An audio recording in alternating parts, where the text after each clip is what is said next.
Welcome to Blizzard Fire. We hope this video helps fire up your solution. You start by preparing the files and connection.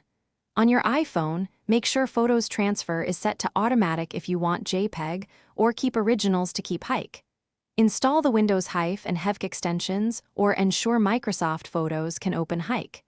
Next, plug the Lightning cable into your PC, unlock the iPhone, and tap Trust this computer. Once done, open File Explorer.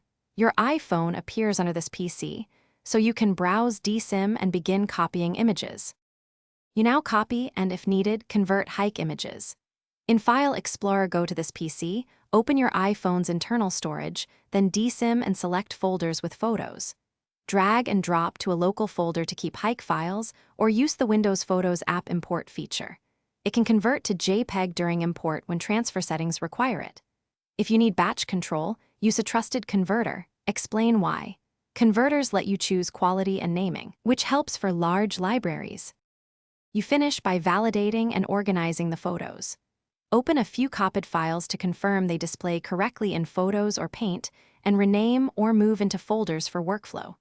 If images don't open, install an alternative viewer like XNView or use conversion software to create JPEG. Make sure to back up originals. If something goes wrong, reinstall Heic/Heic codecs, restart both devices, and retap Trust this computer. This fix resolves most connectivity and. Thanks for watching. If you found this helpful, don't forget to like and subscribe.